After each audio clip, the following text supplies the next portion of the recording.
In the pretty city of Spokane, a serial killer is on the loose.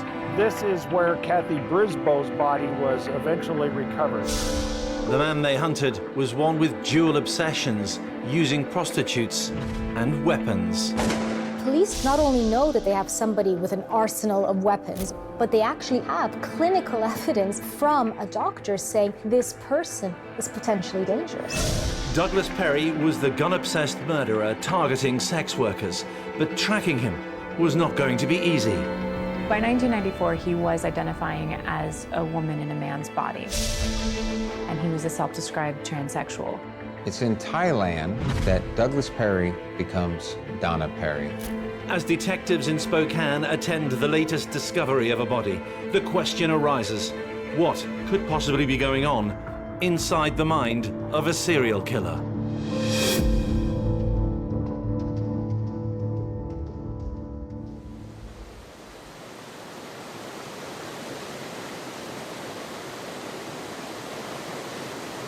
If it could talk, the Spokane River would have a lot of stories to tell, not all of them good. It once teemed with salmon heading upstream. A dam built in the 19th century put paid to that. The rainbow trout caught today are not fit for human consumption because of the pollution caused by industrial practices.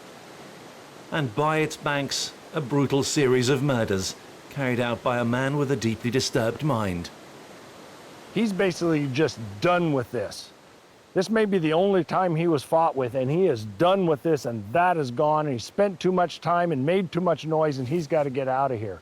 So he's not going to go down there and try and cover the body. So when you stand here looking down, you can see it pretty easily. Just like the others, there was no attempt to hide the bodies in either of the other two. They were just disposed of. The victims were Yolanda Sapp, Nikki Lowe, and Kathy Brisbo. The three murders occurred over a period of about 3 months at the beginning of 1990.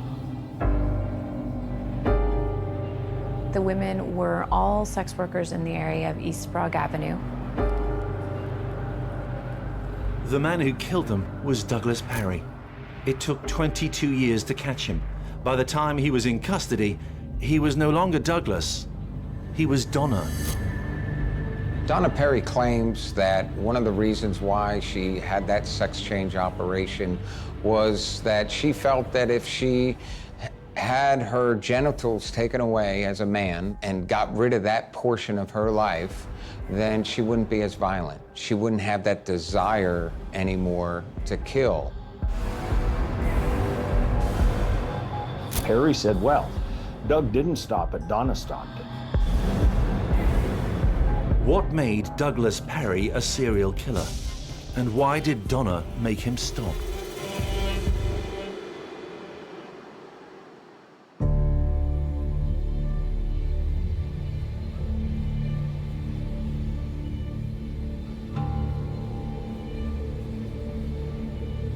Getting inside the mind of Douglas Perry begins in the countryside of the state of Washington. Doug Perry was living as a child in an orchard in Omak, Washington, which is kind of this north-central part of the state of Washington. It's rural, predominantly farming, ranching communities. So he was raised on that orchard, father, mother, older brother. So far, so normal, but far from the complete picture. He was molested by his dad, picked on in the family, and abused emotionally, sexually, and physically. The adolescent was one crazy, mixed-up kid. His best friends became guns. He had a wide selection. He really seemed to have an affinity to guns. He loved them a lot. When he describes a firearm, it's almost as if it's taken on a human characteristics, and he's in love with the actual weapon itself. His father died in 1968 from a burst blood vessel. His mother, who then became the primary caregiver, was admitted into a psychiatric facility with schizophrenia. Guns became Douglas's lifelong obsession. By 1974, aged 21, Douglas Perry had quite the collection as he pursued his hobby. He hoarded them, tended to their every need, and fired them into the Washington countryside, long into the night. That many of all these various pistols and rifles and shotguns and all of this ammunition, I mean, like, this guy is preparing for battle. The once abused child had grown into a man willing and able to defend himself. His rap sheet in the 70s included assault and charges related to using his array of weapons. Linda Papadopoulos has been delving into the facts of Perry's life, unlocking the secrets of his mind. In 1990, Perry is living in Spokane, Washington. The previous year, he'd been picked up by police for patronizing a prostitute in his new hometown. It was behavior associated with a second obsession: sex workers. One of the things that we do know is that he often used sex workers, and in fact, we are not aware of any significant relationships outside of this sort of transactional relationship that he had with sex workers. What does that say about the complicated mind of Douglas Perry? You know, this attests to perhaps the idea that he felt uncomfortable around social relationships. He felt unable to connect with people, or perhaps more insidiously, what he valued within the relationships that he had with sex workers was his ability to dictate the terms, to control, to use. So there was something about kind of commodifying and objectifying women. Summing up the makeup of the mind of Douglas Perry in 1989, it's clear he's a dangerous man. He tended to violence, and his lifestyle was dominated by a love of guns and a use of sex workers. And there was a third element: his feelings generally towards women. He didn't like women. He found them disgusting and vile. At least the women that were involved in the sex trade, that were prostitutes. He viewed them as pond scum. That's how he described sex workers to a cellmate when serving time later on for weapons offences. A conversation featuring an outlandish, still unproven claim. He allegedly told his cellmate that he had murdered up to 9 prostitutes and that he killed them because they were pond scum who were wasting their lives, and that because they could have children and he couldn't. What he said is he hated the prostitutes, and he hated them because they could reproduce, and they were wasting it.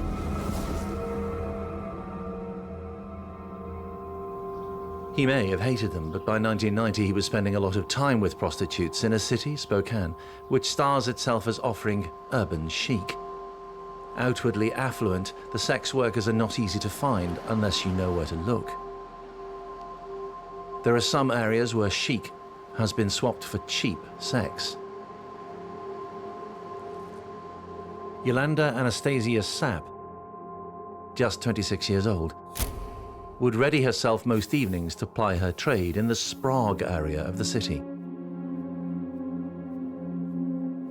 Her favorite spot, just a mile from the river. It is important to remember that regardless of the choices that people had made, could be because of addictions or any number of reasons, that these were the daughters of somebody that loved them, the friends, the sisters of somebody who cared, regardless of their life choices that they made. Douglas Perry knew the area and, aged 37, had decided to act on his dual obsession: hating prostitutes, loving guns.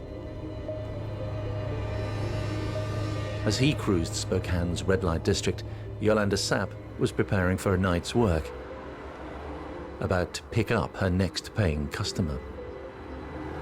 And Yolanda basically found herself in this awful situation with a person that described sex workers as the scum of the earth. This is somebody that not only saw women as less than, but in particular, he saw sex workers as disposable, as not even human.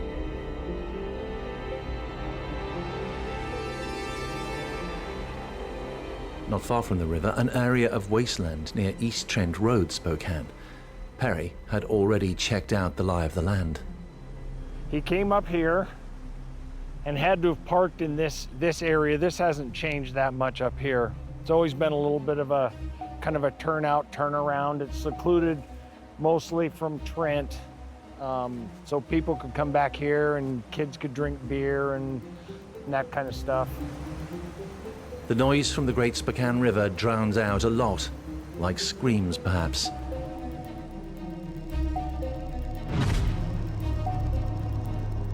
It is February 21st, 1990, when Douglas Perry is in his car with a gun and an urge to kill.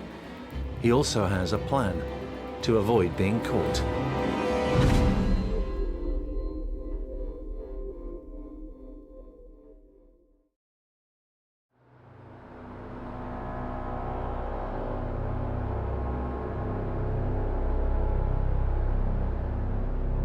On the streets of Spokane, Yolanda Sapp cut a striking figure and was, according to her boyfriend, popular to those looking to pay for sex. This is a woman like any other. This is a young woman with hopes and dreams and desire to be loved and cared about like any other. And I think it's important to remember that. Douglas Perry came across her. It's likely she walked up to his car, asked if he was looking to party. We have a person who has an obsessive and possibly strange relationship with the guns that he owns, with the prostitutes in the area, with the women in his life, who had an opportunity to lash out. Perry, no stranger to the ritual of hiring a sex worker, beckoned her inside his vehicle. The couple drove off. They headed to Perry's home. It soon becomes clear Perry is not interested in sex. Within hours of picking Yolanda Sapp up on the streets of Spokane, Perry had shot her 3 times.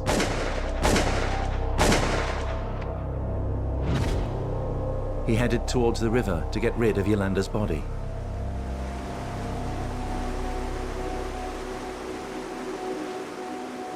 The next day, February 22nd, Yolanda was reported missing.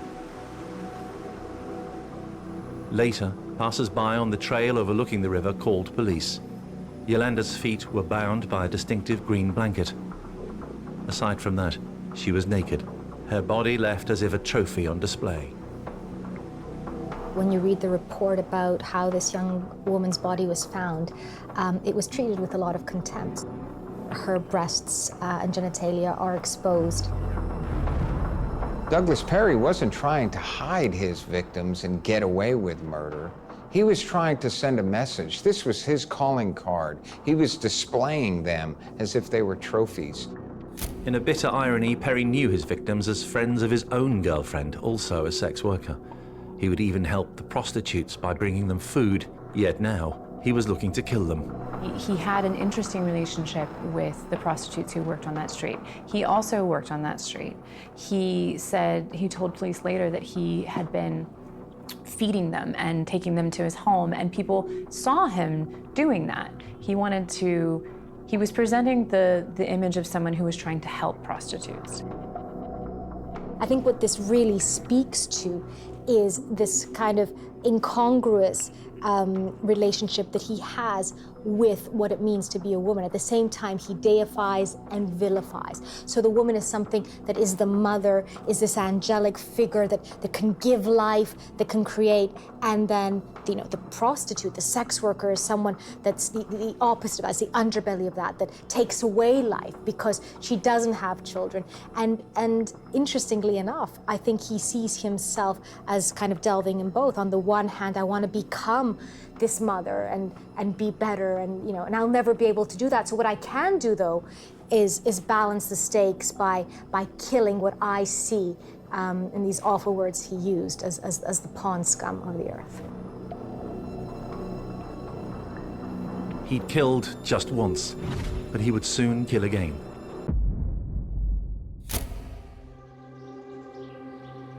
Perry was not considered a suspect in the murder of Yolanda Sapp.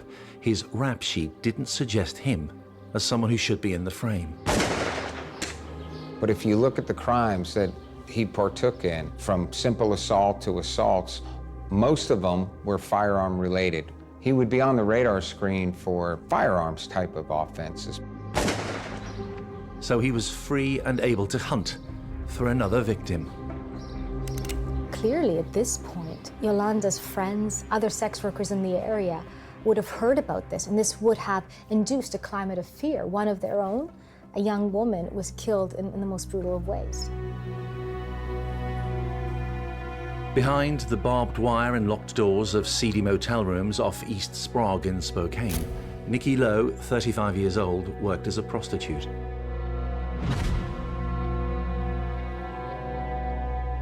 Known to police as a drug user, she was officially designated a street-level prostitute. As night fell in the city, Nikki, like her co-sex workers, would put herself on display before joining the tricks in their cars. She might head to a district of warehouses or alleyways. She may head towards the main roads over the Spokane River. One, Green Street, has a busy underpass. Not far from this underpass, Douglas Perry slows down on seeing Nikki Lowe. She will have had no problem approaching him. His was a familiar face. He would have been well known in the prostitution community because he would have been a familiar face as somebody who dates these very prostitutes that he would kill. She climbs in, and the couple head for Perry's place.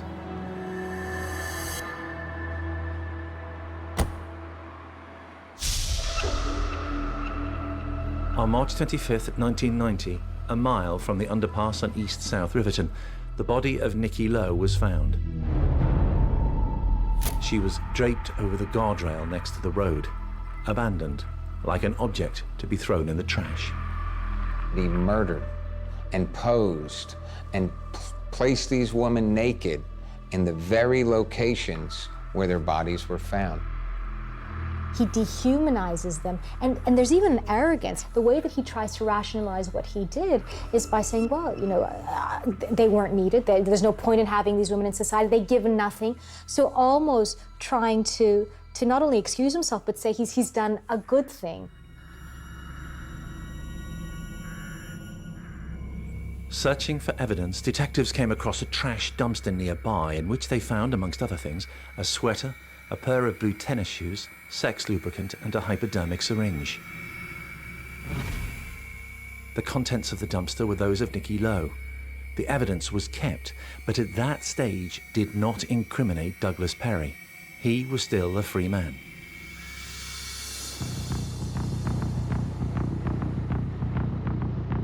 "51 days after the discovery of the body of Nikki Lowe, Kathy Brisboe left downtown Spokane and headed towards her patch where she worked as a sex worker. It was about 200 yards from the river on a road called East Trent. Douglas Perry spotted her, pulled up alongside her. The gun obsessive was armed with one of his small caliber weapons. Sometime later that night, Kathy Brisboe, still alive, had gone with Perry to a secluded area that he knew all too well. Doug Perry brought Kathy Brisboe here. He drove in along that embankment where that dirt mound is built up. I think basically they came here to do the sex act, whatever that was. And that either before, during, or after, she must have had some sort of event that caused her enough concern that she probably tried to get away from him. So she ended up losing a coat. She lost her shoes over there. The jacket was found up in this area. She probably outran him down to there because when we get down to the bottom of that hill, he's probably chasing her, and then we start seeing blood drops. So he may have injured her up here, but we wouldn't see the blood till she gets down there on the path. Brisboe had told her fellow sex workers that if she was abducted, she wouldn't go without a fight. Well, I think basically she was fighting for her life. Kathy Brisboe could not know it, but her fight would lead to the arrest of a female prisoner called Donna, thousands of miles away from the Spokane River, and 22 years later. Hers was a story long in the telling.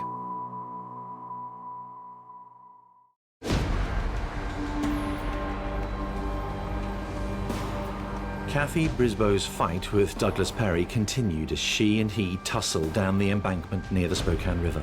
As she tried to stay alive, she grabbed at his arms. She obviously battled well enough to collect DNA under her fingernails of skin from him. It wouldn't have been from scratching his coat or grabbing his hair. It's more likely that she scratched some skin off and probably left scratches on him, doing it to collect enough skin so that would be still there 20 years later. The encounter saw the couple scramble down to what is now called the Centennial Trail. Detectives could follow the path of the scrap. Back then, kind of starting in this area, we started to see some blood drops and some pieces of hair and clumps of hair on the ground. And right down here on that bush here was a sundress. So if you keep going just a little bit past that is a spot where you look over the edge and her body was visible from up here down over the edge. At some point, one of the guns that Douglas Perry considered part of his family put an end to the fight. Kathy was shot through the head and the chest and left to die at the foot of this trail. In this general area, and there wasn't quite as much foliage as there is now, but in this general area, her body was about halfway down that embankment. Spokane had suffered the loss of 3 women in just 4 months. 3 prostitutes, all killed in the same general area, posed in the same way. There are too many coincidences, all killed by firearms. I would definitely be thinking, there's a link, there's a connection. We have a serial killer amongst our midst. They started a task force to work on a serial killer in 1990. DNA was in a position where you needed a pretty significant amount of blood, a blood drop, to get any DNA results. The DNA exposed at the scene of the crime was that of Kathy, not her killer. So the original investigators needed more evidence. So they were focusing on other trace evidence, and fibers were a big deal. There were green fibers that were all throughout this case that seemed to be somewhat of a commonality in the cases. Green fibers on the clothes of Kathy Brisboe were eventually recovered from the deserted area. Green fibers were found on the second victim, Nikki Lowe, and on a green blanket binding the legs of Yolanda Sabb. But that evidence led detectives nowhere. In fact, this was a case where too many avenues of inquiry existed, none of which led to the killer. There were many suspects. They were prostitutes, they had drug habits, therefore they had drug dealers, they had pimps, they had people that are known to, in general, not be nice to you if you didn't behave correctly. But the persona of Douglas Perry wouldn't be on anyone's radar in regards to the killing of these ladies. He would be on the radar for firearms violations, not these kind of murders. The fingernails of Kathy Brisboe were kept on file. Who knew when they might be useful? Under those nails, fragments of skin so small that they offered no DNA reading. But one day they would. As months passed, no credible leads were found. The case went cold. Douglas Perry remained free. By the mid-1990s, Perry was beginning to come to terms with who he actually was. Douglas seems to have decided to become Donna. By 1994, he was identifying as a woman in a man's body, and he was a self-described transsexual. So it's possible that he was having relationships with women and men. He said he was a male prostitute as well, so he was probably using both personas at the time, both Doug and Donna. In 1998, Perry is again arrested. Prison had by no means quenched his desire to cruise the streets of Spokane in search of sex. Perry was stopped by the police down there. After a date that he had, he took this girl back to his house. He brings a sex worker home, and she's really upset by what she sees. She sees an arsenal of weapons. She was really creeped out about the weapons, all the weapons around. We're talking, not kitchen knives here. We're talking crossbows. We're talking, assortment of guns and paraphernalia. He was saying he wasn't going to hurt her because he liked her. So when he took her back downtown to the street corner, she flagged down the first cop, she said, and said, I want to tell you about this weird date that I just had. Oh, and there he goes. And so the police went and stopped him and identified him. So she goes to the police and she raises the alarm. Police find 5 pipe bombs, 49 guns, 20,000 rounds of ammunition, all in his house. There was yet more evidence in the paperwork recovered by police. They find an assessment by a psychologist that attests to his pathological feelings and beliefs around women. It attests to these feelings of sort of intense misogyny for women. It attests to his violence. There is writings about his mental health, and it's from mental health workers about his disdain and disgust for women. So the police now not only know that they have somebody with an arsenal of weapons, which suggests that, you know, he has a predisposition or at least a like or an interest in violence or violent weapons, but they actually also have clinical evidence from a doctor saying this person is potentially dangerous. So the Spokane police have indications now that this is a man with some psychotic problems that hates women.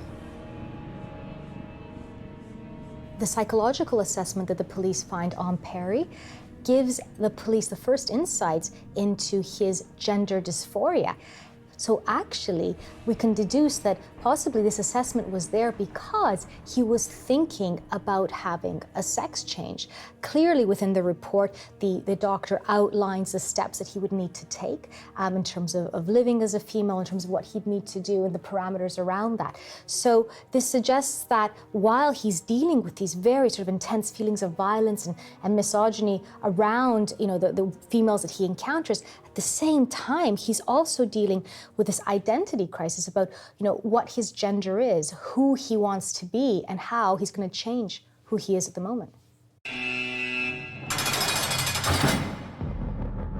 Perry is jailed on offences related to his arms stash, but he is still not considered a murder suspect, let alone a serial killer. During his sentence, he's transferred to an institution dealing with prisoners who have mental health issues.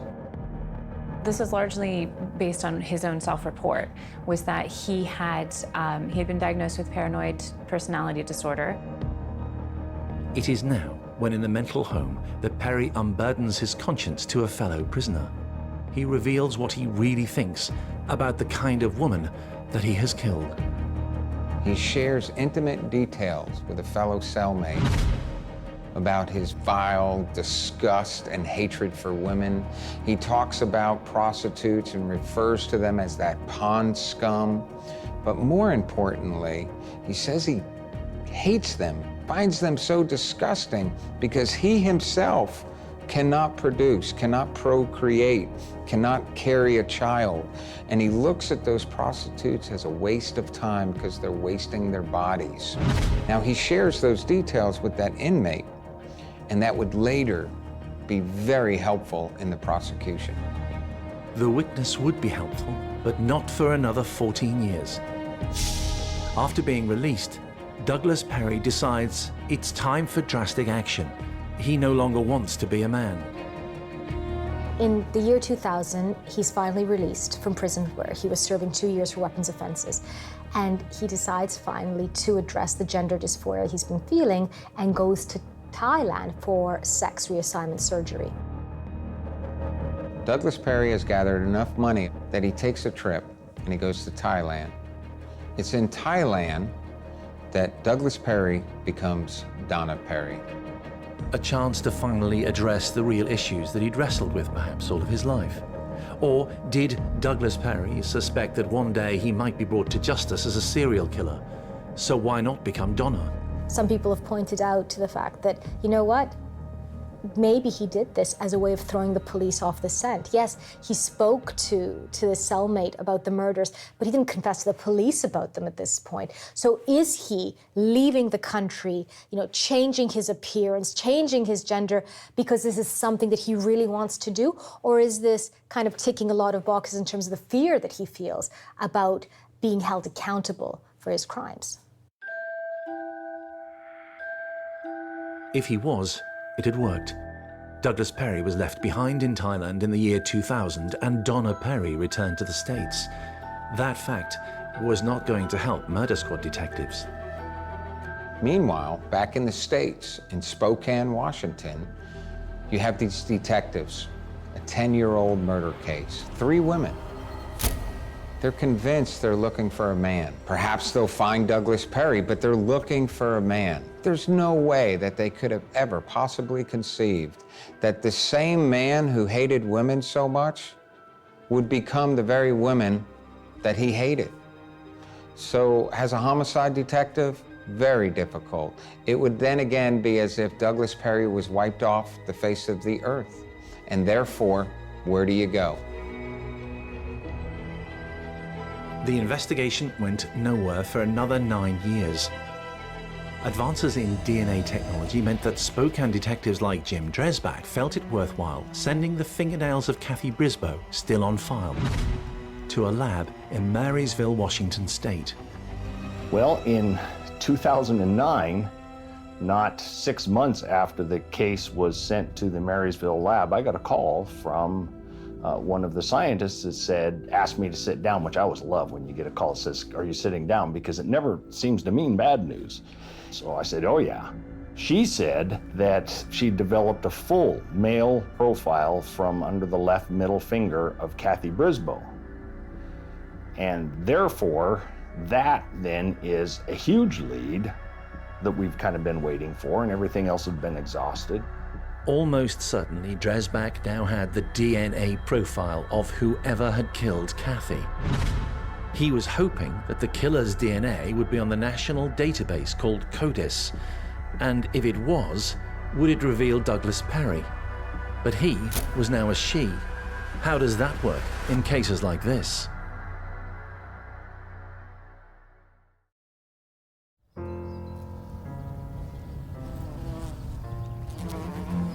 In 2009, a shard of skin found under the fingernails of victim Kathy Brisboe as she'd scratched her attacker revealed a DNA profile nearly 2 decades after her murder. But there was no match to the DNA on the national database. That gives us work to do, because we have a full male profile that is suspect now. So we can go around to all of these people, and the city detectives took a dozen reference samples from possible suspects that had been suspects for a long time, couldn't really be eliminated, but wasn't enough to include them as suspects either. So they just kind of sat there. So they went around and took 12 samples, sent them out to the lab to be compared to this unknown male DNA. Did they have a breakthrough? No. They were all eliminated. To get a DNA match, the former Douglas, now Donna Perry, had to commit a felony which would require her to yield DNA. Thus far, Perry had never given up his DNA. The case was about to be blown open.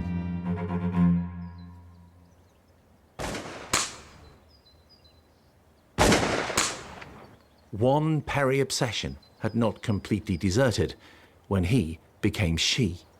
Donna Perry may have changed her outer being, still didn't change who she was on the inside, that fascination with firearms.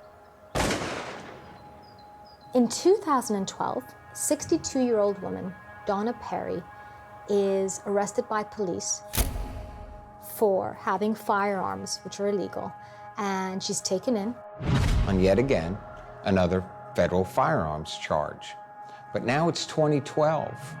DNA has really come to the forefront, and there's a federal requirement that once you're incarcerated, you have to provide a sample of your DNA.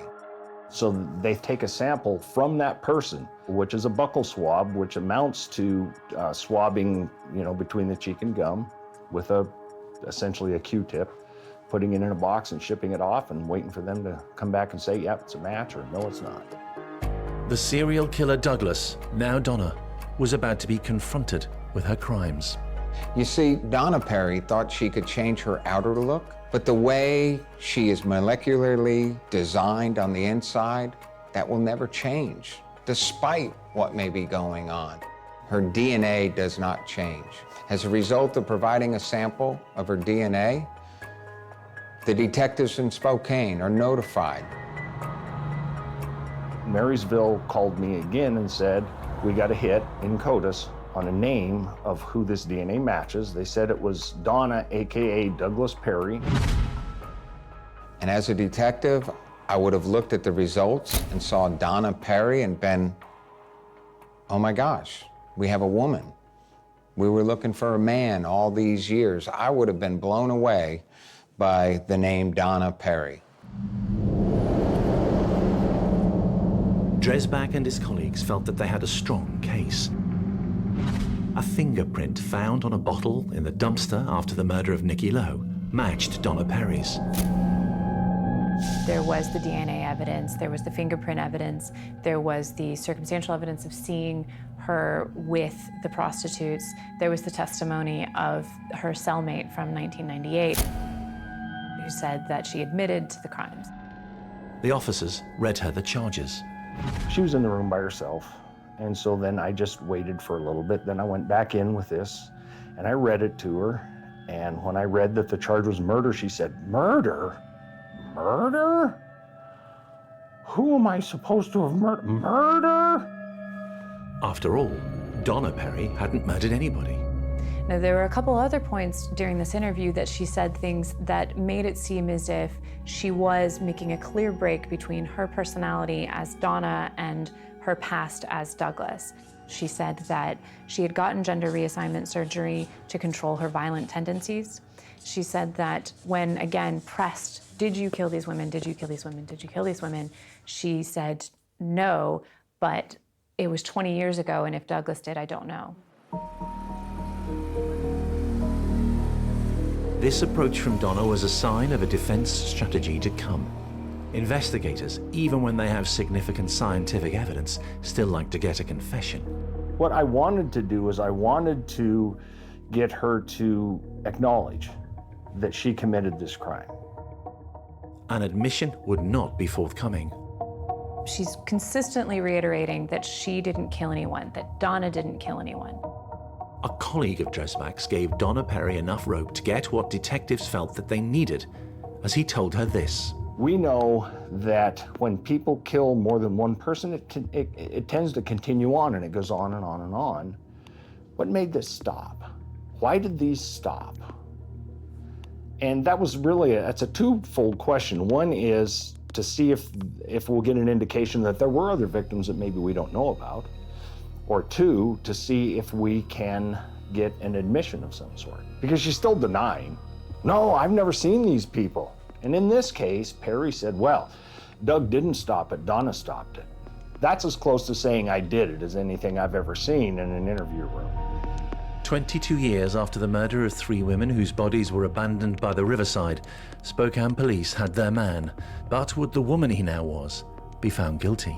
I think what's really pathological about what Donna Perry does is she tries to scapegoat herself years earlier, tries to scapegoat the man she was for these murders. And she's very clear. She says, I did nothing as Donna Perry. I did nothing as this woman I am. It was all about this horrible man that I was. Can somebody who identified themselves at one point in their life as a man now identify themselves as a woman and say, I'm changed, I haven't done those activities, and that's not me. Douglas Perry is dead. I am Donna Perry. The jury unanimously rejected the Donna Perry defense. She was found guilty. Psychologist Linda Papadopoulos confirms the prevailing scientific view. The extent to which this happens as a ploy, that she's just trying to rationalize this, trying to play the system, or if it's a self-fulfilling prophecy. Maybe she believed so deeply that, this testosterone was, what was making her violent. It's a really sick way of conceptualizing it. There is absolutely no connection with gender dysphoria and psychopathic tendencies. There's absolutely none. Donna Perry did not kill because she was transgender. Rather, Douglas Perry killed because he was a sadistic killer. When you come down to the law, did Donna Perry, at the time that she was Douglas Perry, did she know the taking of life was wrong, was against the law? And clearly, it would be yes. Resoundingly, it would be yes. no matter what gender Perry was, he was still guilty of being a serial killer. I would think that the danger of Perry is that Perry doesn't look like what Perry is capable of. Perry looks like a meek, mild, doddering old woman, but it has potential that's far beyond what they look like.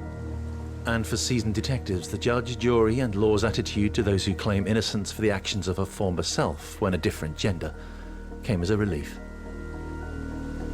It sets a real precedent that she was ultimately incarcerated for these murders, because if that was the precedent, can you imagine the number of murderers who would suddenly, if they knew somebody was hot on their trail, would opt for a sex change operation somewhere?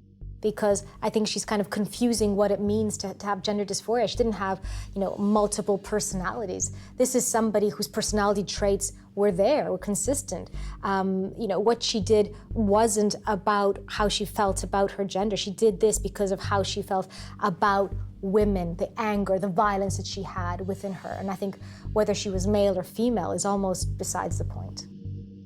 The mind of the serial killer Douglas Perry may well work differently now that she is Donna Perry. But Jim Dresbach doesn't care. Perry was a killer and could not hide behind a sex change operation. You kill somebody, you're going to get caught. And I don't care if you go to the extent of changing your sex by surgery or not, or color your face or cut your hair, you're going to get caught. It doesn't matter what the genitalia says. What matters in this case is what the DNA says. Donna Perry, Douglas Perry, they're one and the same. They are the killers. Donna Perry, gun obsessive, transgender, and serial killer, was sentenced to life without parole.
Burning in the flames of a homemade crematorium, the remains of yet another man murdered at the hands of a serial killer.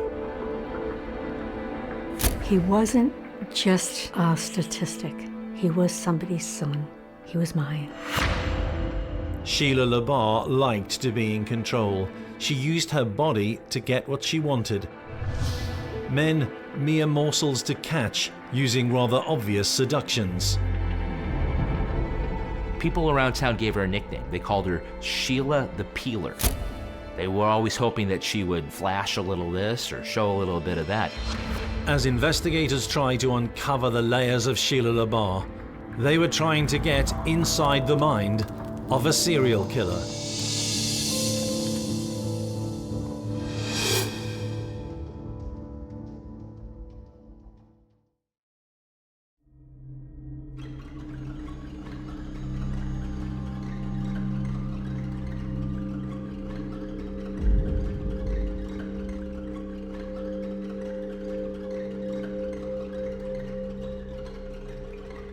She was able to suck those men in, almost like a spider in a spider web, bringing them into their cave where she eventually would kill them.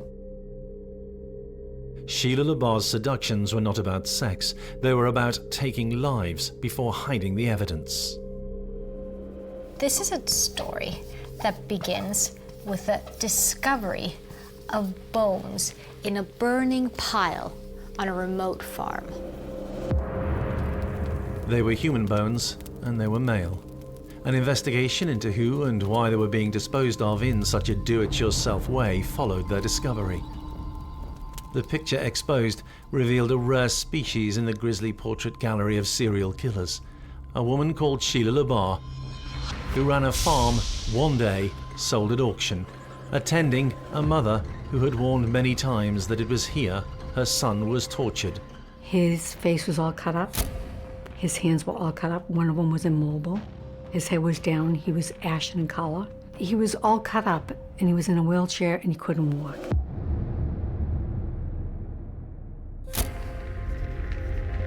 Drawing on first-person testimonies from those whose lives intersected with Sheila Labar, Linda Papadopoulos has been on a journey of exploration inside the mind of a serial killer. A journey which begins with understanding how Sheila would choose a victim. It would always be a man, and he would be vulnerable. I think Kenneth County was particularly vulnerable because he actually had learning difficulties.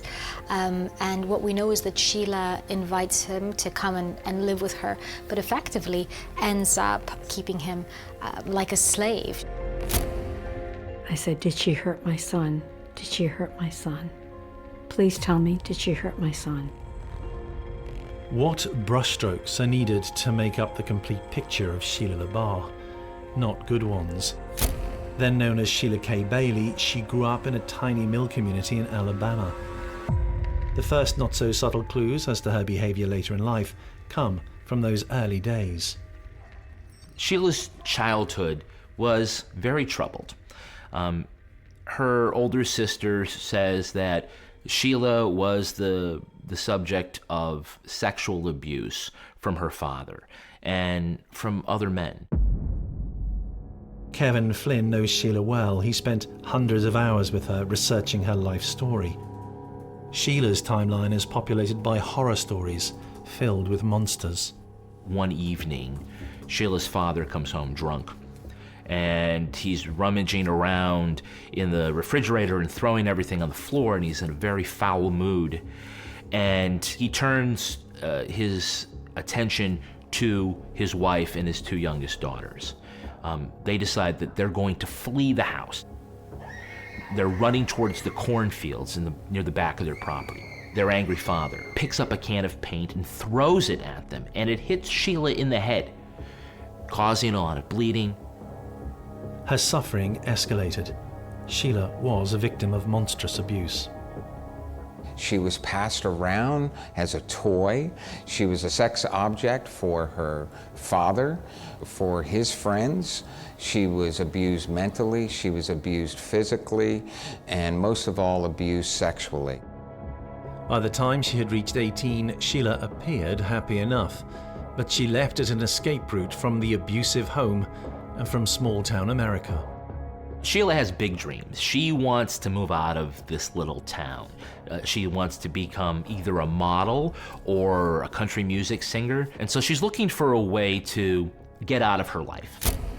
And one of the ways that many girls do that in a small town is to marry a guy. And so she got her hooks into a guy by the name of John Baxter. John was a lineman for a utility, had a good job, but he was divorced. John Baxter had a 4-year-old daughter called Wendy. She was about to discover what it meant to have an abused, mixed-up stepmother for a carer. Sheila was not the most maternal person. Wendy told her father that when he would go to work, Sheila would put Wendy in the closet. And it was also then that Sheila would take care of her by making her drink something. Brandy, maybe it's cough syrup, something that made her feel very sleepy. And this was her way of taking care of the daughter throughout the day. Essentially, she didn't want to deal with her. Maybe it's a case of the abused becoming the abuser. That kind of treatment did not sit well with John. When he found out that that's what Sheila was doing, he basically said, "You're out of here." So that was a pretty quick relationship. I believe they got married on New Year's Eve, and by Valentine's Day they were divorced. As she became older, became bitter, vengeful, brooding, Sheila sexualized herself to lure men into her spider's web. And I feel that part of this would have led her to see men as perhaps just valuing her for the way that she looked. And so perhaps what we're seeing here is her trying to take back control of that objectification and use it for her benefit. And whilst it was to her benefit to have a man close by, that's what she arranged. A series of them came and went. What was it like to be her partner? A man called Ronnie Jennings was to discover how violent she could be. At first, he had fallen for her physical charms. She basically wants to be loved. She wants to have a normal life. She thinks that Ronnie can provide that, but they're not really clicking. They're not really getting along. She takes out her frustrations on Ronnie. She's abusive to him. No longer was she going to be the victim. She wanted to make sure that the people she was involved in a relationship, that she had utter, complete, 100% control, much like her father had complete control over her. It was early days in the development of what Sheila would become. She controlled by being physically abusive. Ronnie would later give evidence that he was concerned she'd attack him whilst he slept. The threat of violence was never very far away. He decides that he doesn't want to be in the relationship anymore. This crushes Sheila. And she responds in dramatic fashion. We know that she has a suicide attempt. Sheila takes a handful of pills in front of Ronnie and gets in the car and drives away. Gets into an accident. Sheila is nearly killed from the crash and the overdose. What was interesting about this incident is that while Sheila was in the hospital, she had gone into a coma and recovered. But when she came back, she told everybody that she had died and gone to heaven, and God had sent her back as an avenging angel. And this was the persona that she carried with her throughout the rest of her life.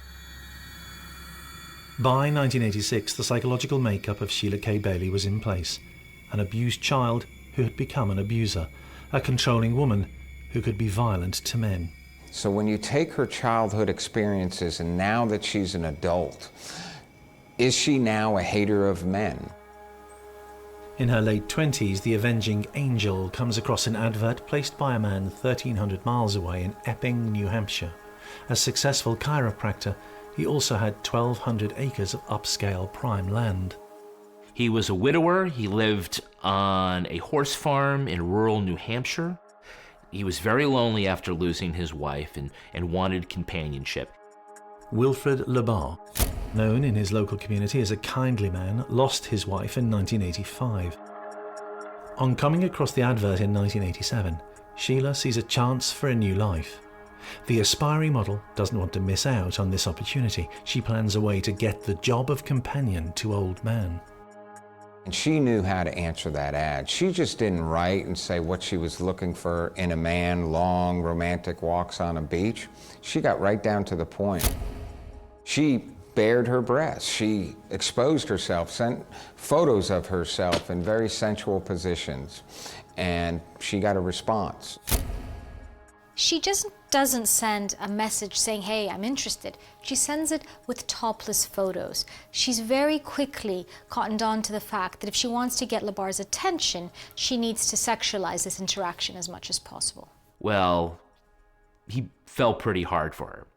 Sheila immediately got on a plane and began dating Wilfred Labar. And she insinuated herself into his life almost immediately. Soon, Sheila takes the name of the much older man. There is no marriage, but Sheila K. Bailey is a thing of the past.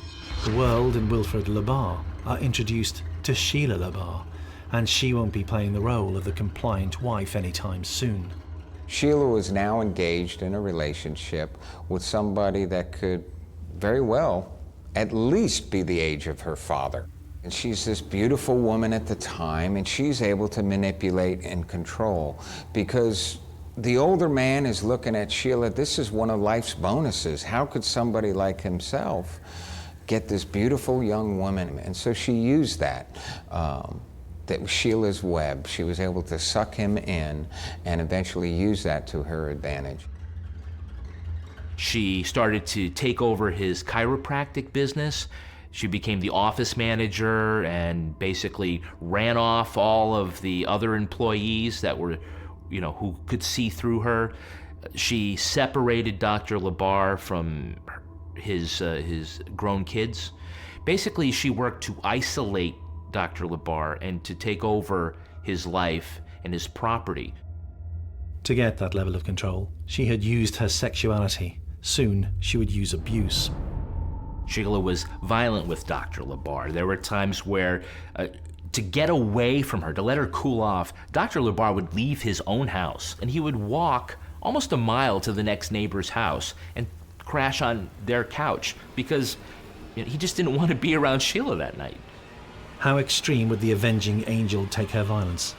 How wicked were her intentions?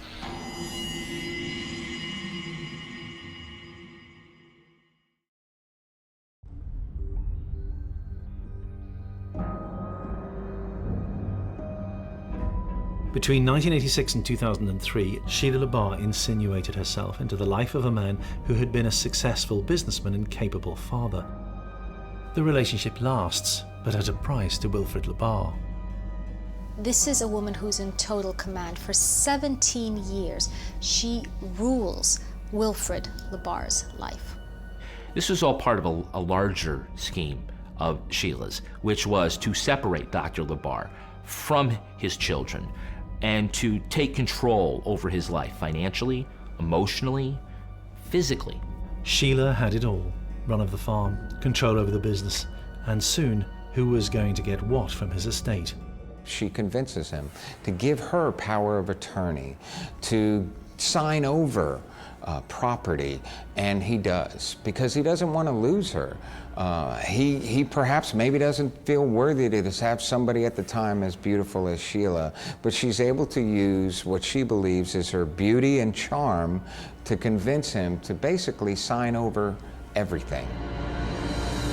How was she controlling Wilfrid? Flaunting her sexuality, using it to manipulate. Indeed, she had quite a reputation in Epping. People around town gave her a nickname. They called her Sheila the Peeler. She would often be in very scantily dressed clothes and sometimes just drop it and bear it all. Well, she had no problem coming to the door for delivery men wearing almost nothing. It got to the point where it was sort of anticipated, and it was expected that she would be very provocative and try to stir things up. She definitely used her womanly ways to get what she wanted. Sheila is always thinking about how she can manipulate men to get what she wants.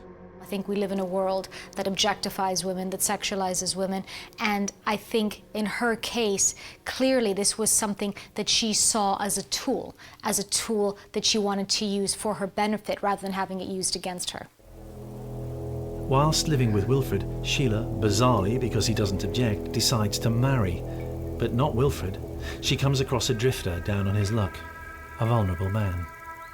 His name was Wayne Ennis. He was a migrant farm worker, and Sheila just fell for him. And what was so strange is that Sheila brings Wayne Ennis to the horse farm, and the three of them now, Dr. Labar, Sheila, and her new husband Wayne, are all living together on this farm. According to Wayne Ennis, when later tracked down by police, 18 months after marrying Sheila, she proposed something radical to make their lives a little more comfortable. She's intimating to Wayne Ennis that he needs to do something to hasten Dr. Labar's death. Wayne is very troubled by this, so he goes to Dr. Labar and tells him what Sheila is planning. And he's fearful as well for his own safety. Dr. Labar then drove Wayne to a bus station, got him on a bus, and he got out of town, and Sheila never saw him again.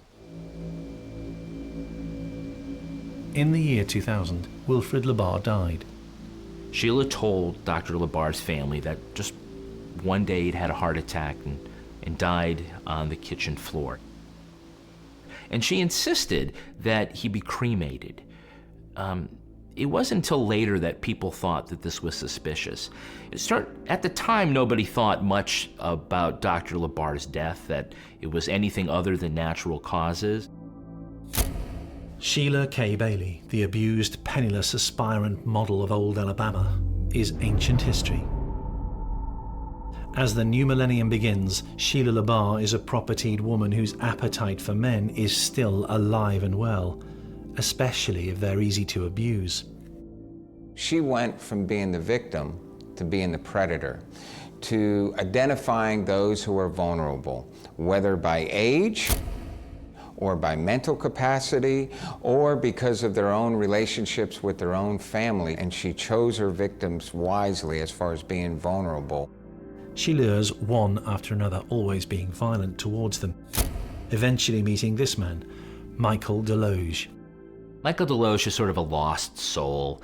He sees himself as a songwriter, as a poet. He had been married and had a kid, but that relationship fell apart. He got into drugs and alcohol, and he found himself many miles from home in a homeless shelter in Portsmouth, New Hampshire. He was separated from his family, and it was Sheila who came along and found him. The prospect of staying in a homeless shelter or going with this woman to a farm where he could get a nice warm bed and a steady job and sex, well, that's a very easy decision to make. It was around now that Sheila began a go-to tactic, taping conversations. Sheila has an interesting habit of recording her telephone calls and her conversations. The recordings would be used by her to control whichever men she lured to the farm. She would force them to make false confessions, to agree that they'd been abused as a child. Mike was the first to suffer what would be described later as brainwashing. Sheila convinces Mike that growing up he was sexually abused and that he is a pedophile. Now the family says, no way, this isn't. The people that he is saying that he abused were never abused. Where is he getting this idea? Sheila is telling him this. Sheila is preventing him from calling his family. Almost a brainwashing technique. You isolate someone and you can have vast influence over that person. So she would isolate the people she had relationships with, keep them away from others in society. She's also poisoning the relationship and getting into his head until he believes it. He actually believes that he is a child molester because she has told him that so many times. So therefore she would have that ultimate control, much like a puppet master. The puppet master had Michael Deloge dancing to her tune. There were regular sightings of him over the 2 years that he was known to be on the farm, but one day he was seen in troubling circumstances. The neighbors describe an incident where, coming down the wooden path from the horse farm, they saw a man stumbling and bleeding from the head. It was Michael Deloge, and he just walked right past a neighbor and said one word: Sheila. Michael Deloge would never be seen alive again.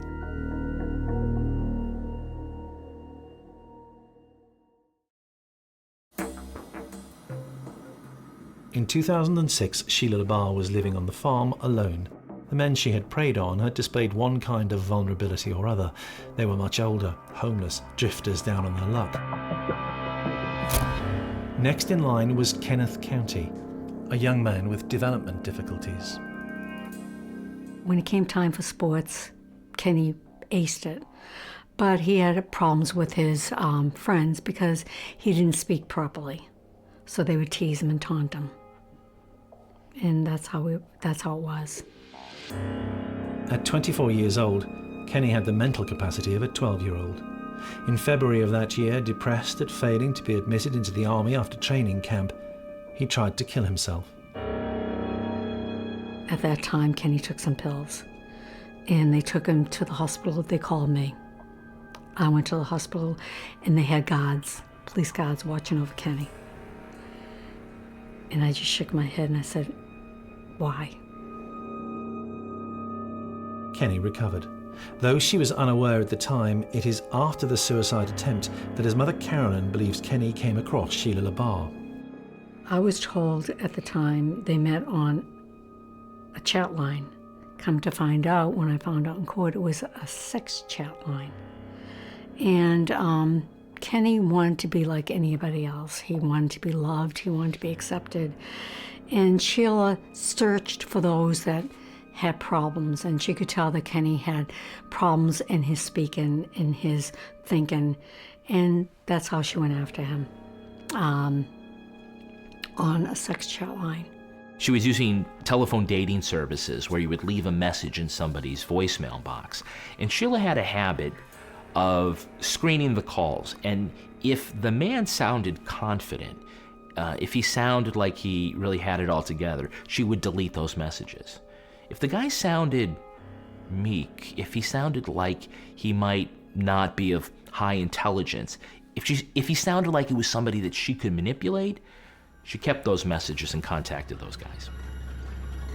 One of those she followed up with was Kenny County. Kenny met her on February 14th. They met at a bar, Valentine's Day, in New Hampshire. It was a big age gap. He was only 24, she was in her 40s, 47. They have a few drinks, and they move from the bar to the back seat of Sheila's car, where they have sex. A few days later, Kenny goes to his roommate and says, I'm moving out. I'm moving to New Hampshire to live on this horse farm with my new girlfriend. And that was the beginning of the end for Kenny. Kenny excitedly told his news to older brother Brian. So Kenny says, oh, by the way, I have a girlfriend. So Brian says, you do? And he said, yeah, yep. He said, I met her on Valentine's Day. We went out to eat. We went out to eat before. He said, and she's rich. She has a big farm. She has a beautiful car. And she's 47 years old. So Brian looked and he said, what? He said, Kenny, no. You don't want to be with a 47-year-old. There's ulterior motives there. No. And Kenny looked and he said, no. He said, she loves me. And I love her. And my son Brian said, you just met her. And so Kenny said, whatever you do, don't tell Mommy. Don't tell Mommy. And he said, you're my brother. Be my brother. Do not tell Mommy, because she'll come looking for me. So Brian never told me. When at the farm, Sheila begins to isolate Kenny from his mother. Sheila is doing the same pattern as she had for all the other men. Sheila begins by trying to cut Kenny off from his family. So I think what you have here is a man with cognitive deficits, so he wasn't able, or he didn't feel entitled to escape, and a woman who clearly is very capable when it comes to controlling men. Carolyn, fearful for her son, calls him night and day. I called the Epping police. When Kenny is not returning Mom's phone calls, that's a red flag. Kenny's mom has to find out, what is going on. Is he okay? So she contacted the police in Epping, New Hampshire. And so she'll call up the police and she'll say, listen, my son is staying with this woman and this woman is abusing him. You need to help him. So the patrolmen go to Sheila's farm and they knock on the door and they say, we want to talk to Kenny. Sheila didn't like that because of the fact that I sent the police to her house for a well-being check. But when the police try and follow up on this and they go to speak to him, both Sheila and Kenneth actually say, I don't know what that woman's talking about. I don't know what my mother's talking about. I'm fine. I want to be here. I'm a grown man and I want to be here. So that's never actually acted upon. Sheila had the run of Epping. What Sheila said went. She'd be able to say anything to the police. They didn't want to deal with her, so they just backed down. As with Deloge, Labar tape records staged conversations with Kenny. At one point, she had over 300 cassette tapes of things her on the telephone. Some of it's pretty innocuous. Some of it is, rather disturbing. She had tapes of Kenny accusing his mother of molesting him, and also, as with Michael Deloge, of Kenny confessing to being a paedophile. Nothing on tape was true. She probably had a gun to his head, don't know. But she had him saying all these horrible things about me. That I sexually molested him when he was a baby, that I continued to do that. It was just horrendous.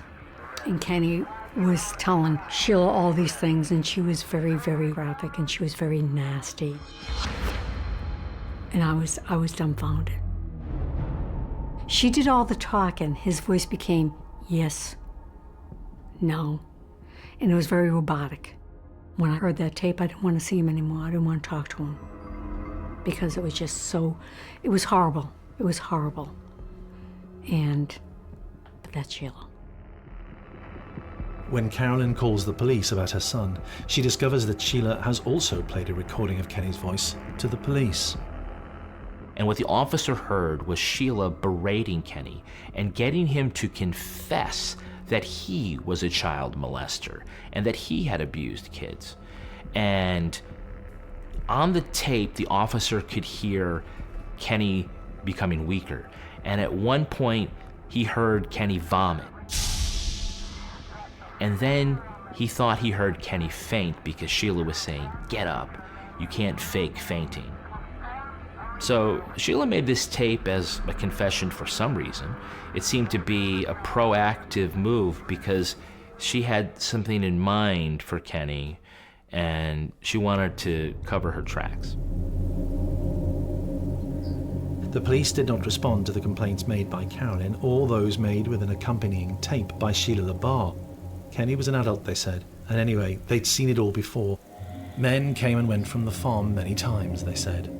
She would take young men to her farm, and they'd work the farm, and then she'd call the police department to say that they left. Well, I found that pretty bizarre, and I said, well, how do you know they left? How do you know she didn't hurt them? She could have killed them. Did she kill them? And they started laughing. He said, no, that's not Sheila's M.O. And I said, did you ever go there to check to make sure that they were okay? Detective Cody said, no, there was no reason. And I said, is she going to kill my son? Carolyn County had become fearful for her son's life. It's worth reiterating in the story of Sheila Labar that the Epping police were aware that men regularly appeared then disappeared from her life. As regards Kenny, there were soon signs that he was being abused. He was next seen in public when out shopping, and he looked awful. Sheila took Kenny to Walmart and he was unable to walk through the aisles himself. She was pushing him in a wheelchair. His face was a weird color, and he had bruises and cuts and burns. And the thing that she was buying were diesel fuel cans. And she made Kenny hold these fuel cans as she shopped.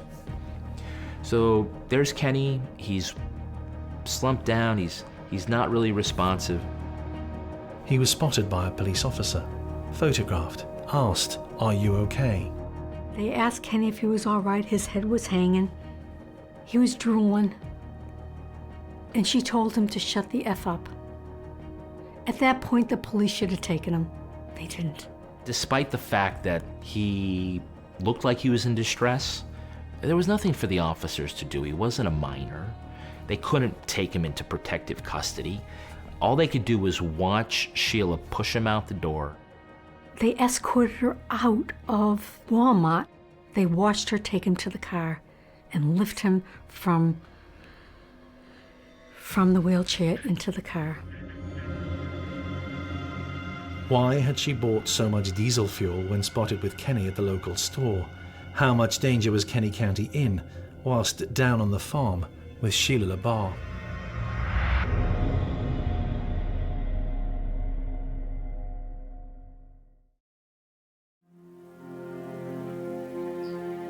Carolyn County did not give up on her son Kenny as he failed to return her calls. In fact, she contacted the police in Epping repeatedly. I'm putting on a second missing persons report. I want you to go to the house. The detectives, after being pushed, they go out to speak to Sheila, and they want to know about Kenneth. Where is he? When was the last time he was seen? When they got there, Sheila was not home, so they walked around a little bit, and they found a burn barrel. There was a fire going inside, so they went over and took a look inside. They don't like what they see. And what they found in there was a human bone.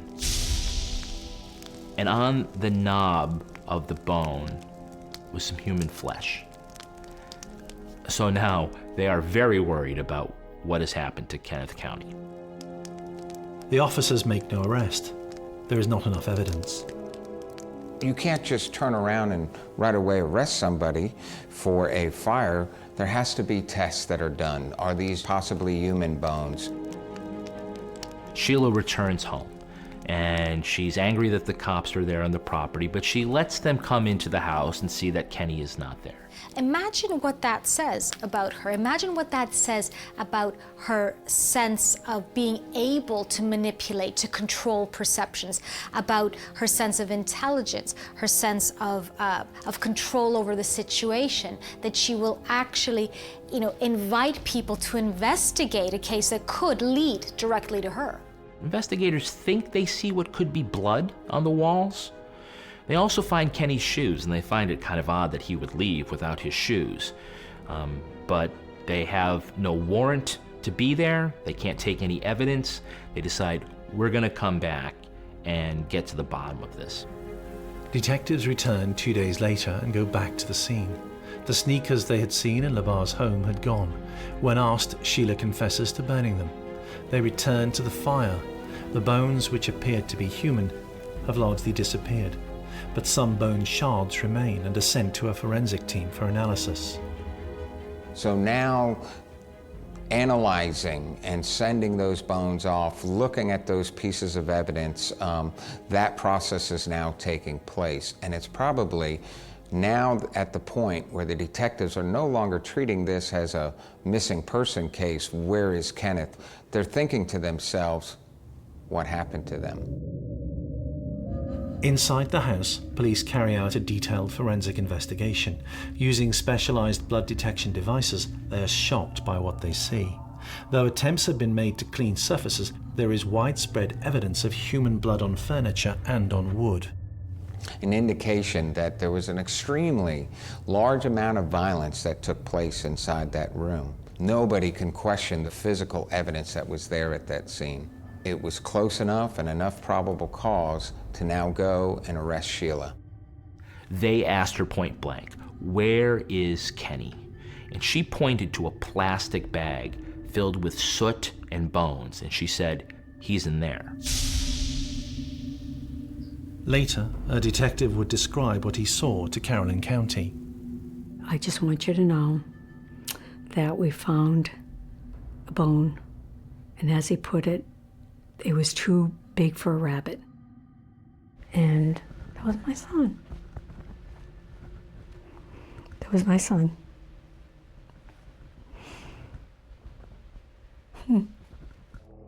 Sheila did a lot to obfuscate the evidence that she had. She took bits of bone and teeth and smashed the teeth so that they couldn't be used for identification. She had dismembered the body. She burned it, and because of the charring, they could tell that it had burned at different temperatures. She had been burning and churning the bones. During the search for Kenny and for other evidence on the farm, they flushed out the septic tank, and it was there that they found some new evidence, but it was the driver's license of Michael Deloge. And this let investigators think they may be looking for more than one body. The wallet and ID of Michael Deloge. I'd wonder, first of all, well, where now is this person named Michael? Who is Michael? Michael Deloge. Michael had simply vanished from Epping, last spotted at Sheila's home. Labar's story of life and deaths began to unravel. Sheila, not in custody, knows that she's getting closer and closer to being charged with murder, and she isn't going just to wait and let it happen. She flees the state. She needs to go someplace else, but they just don't want to let her out of her sight, so state police have some detectives tail her. But Sheila's pretty savvy, and she's able to get away, and she has a plan on where she's going. She withdraws a lot of money. She starts going by an alias. She calls herself Casey, which is actually her middle name. And she decides that she's going to get her hair colored differently and that she's going to go on the run. She sneaks out of the hotel that she's staying in and wanders to the interstate and starts hitchhiking. And a man picks her up. The man, called Steve, has no idea that he's taking a wanted woman out of the state. So Steve picks her up in his car. And after having some breakfast together, they continue down to Boston. And she gets a hotel room with him, and the two of them have sex, and then he leaves. And it isn't until he sees the news that Sheila is a wanted woman that he realizes who he had picked up. Before too long, Sheila moves on to another man to help her avoid detection. While Sheila is hiding out in Boston with police all over New England looking for her, she's holed up with a guy by the name of Kenneth Washington. He just met her on the street, she came on to him, and she was able to crash at his place. And when Kenneth Washington sees Sheila's face on the TV news, he realizes who he has let into his home. And he calls the police and essentially sets up her capture. In March 2006, Sheila Labar is finally arrested. 2 years later, her trial for murder begins, and the case turns on what's been going on inside the mind of Sheila Labar. The defense's strategy was not to argue that Sheila wasn't the killer of Michael Deloge or Kenneth County. What they did was argue that Sheila was insane. Sheila tells the story of what she did with Kenneth and Michael in the hopes that she's going to try to claim insanity.